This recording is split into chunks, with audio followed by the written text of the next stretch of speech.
No, this is Mike, NoStressMike.com. I want to talk about a gunfight. It's going to be I'm going to talk about 3 different levels of a gunfight. And it's up to you to put them together. I can't put them all on one video. But what we're going to start with is the handgun.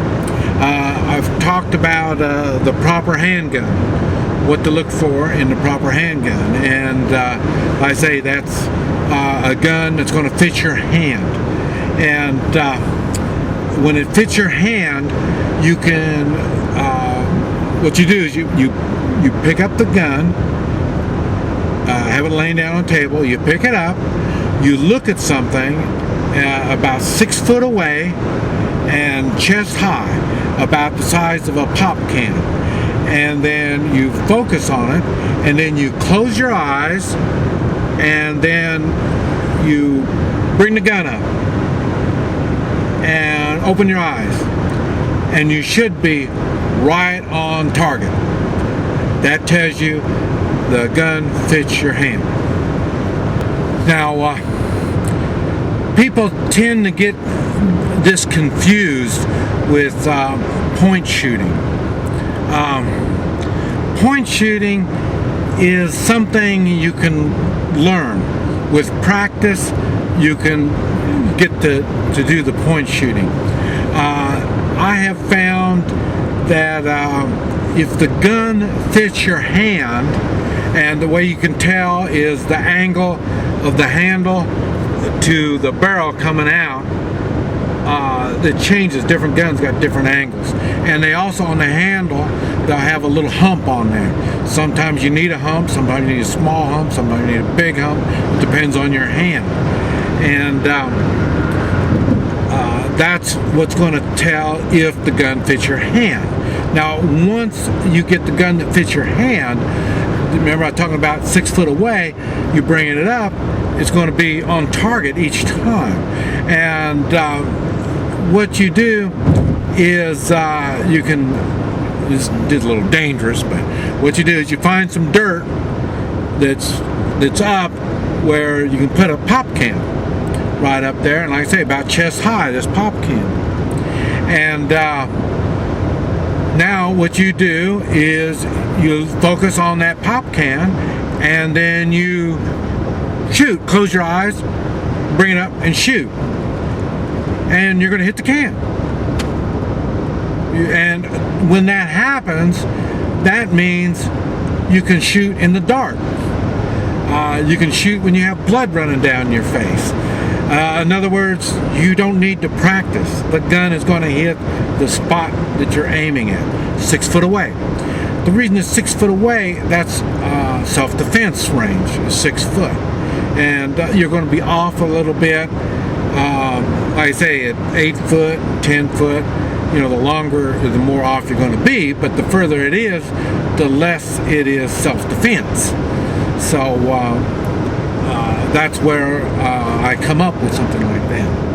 And now when you're, and then you don't, like I say, you're bringing it up, shooting it. You don't even need to do that. Once you get comfortable and you figure out that it's going to hit the target no matter what, then you can throw a can down there on the ground and just shoot it.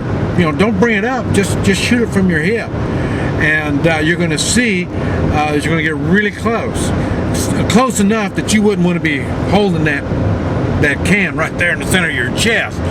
And so that's what I'm saying. You will be able to shoot it like that. Okay. Now we know the handgun fits your hand. Next, you do it with your left hand. See if your left hand and right hand is the same, so then see if you can be just as accurate left-handed or right-handed. And then the next step is to do it with gloves, left-handed or right-handed. Okay, now, if all this stuff is working, you've got the gun that fits you properly. You can hang upside down and you can still shoot. As long as you can see the target, you'll be able to shoot the target. And that's what you need to do using a handgun. A handgun, the bullet is too small, it doesn't penetrate as well as a rifle will. So you have to see the target. So if you can see it, you can pretty much shoot it. Or if there's nothing in the way, like it's dark, or you got blood in your eyes, if you know where your target is, you're going to be able to hit it.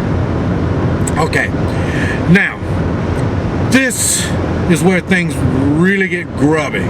Okay, I personally use balloons. I love shooting balloons. They're good because they're head size, they're center mass size, and it's visual. And what you're going to do is you shoot the balloons. Okay, how do I say this? Okay, when you are in a gunfight, I know people talk about, boy, in this much of a second, or this, they can do this, they can do that.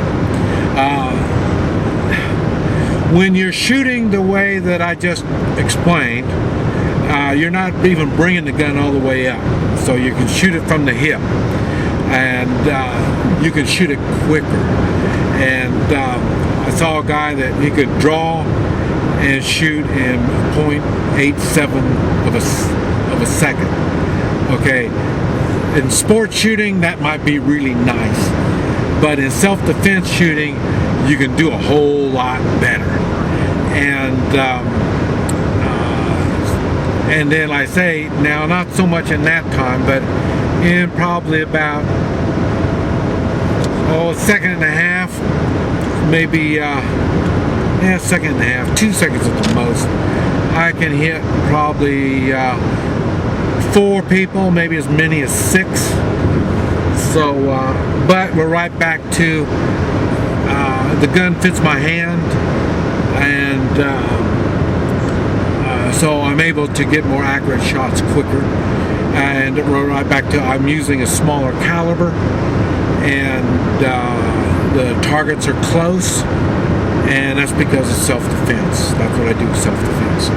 Okay, but what you need to practice in is not only you put your balloons up no more than 20 foot away.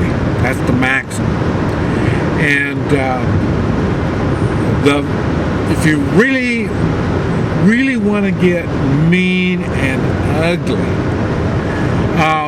see how many balloons you can get in 3 seconds, and then see how many balloons, and then see how many balloons you can get, plus empty that handgun in 5 seconds. And what you do, this type of a gunfight, well, let me see, I'll put it this way. The longer the gunfight, the more chance you have to be hurt. The more lead you can put out, the more accurate this lead is, the more damage you're going to do to your threat. And so seeing how many you can get in 3 seconds is one thing. Emptying that gun and seeing how many you can get in 5 seconds means a whole lot more. In other words, you can take on 10 or 20 people if you can get that gun emptied out in 5 seconds and accurate. And so that's it's very important. The gun has to fit your hand, pull it out, hit your target, and do it really, really quick. The one thing that I really hate, and that is Wyatt Earp was not fast. Wyatt Earp was accurate. And I do get a lot of ridicule from people saying, well, you're not accurate. And that's correct.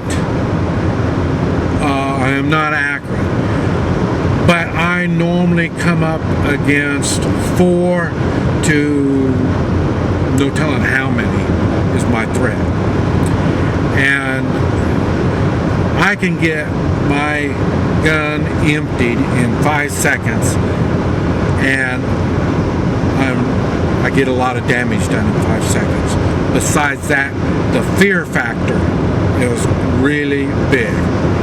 I mean, I scare the hell out of them. I scare the hell out of everybody when I empty my gun that quick. And I'm not as accurate as Wyatt Earp, but it does good. And that's the part that I need to get done. Now, I know most people, when they think of self-defense, they think about 1 or 2 muggers. And then, believe me, after you can take on 10 and more, 2 muggers is not a whole lot of a challenge. So that's why the stuff I do might seem to be overkill to a lot of people. But like I say, my threats are a little more unique than most people. And but when you empty your gun in 5 seconds, then you either reload, or in my case, I usually pull out another weapon. I do a New York reload, and that's another weapon. And I can even shoot one in each hand at the same time. But that's a whole nother thing. But like I say, I can do empty it out in 5 seconds. So that is one thing you need to practice. Practice hitting your target without aiming at 6 foot away, and be able to, that's going to happen. You don't need to practice a lot if the gun fits your hand. Next thing, 3 seconds. How many balloons can you break in 3 seconds? And the next thing, emptying your handgun in 5 seconds, and how many balloons can you break? And you improve on any one of those, or all of them, with a handgun, you're really good. And you're going to learn a lot of what a handgun is capable of doing when you do this exercise. Thank you. This is Mike. NoStressMike.com.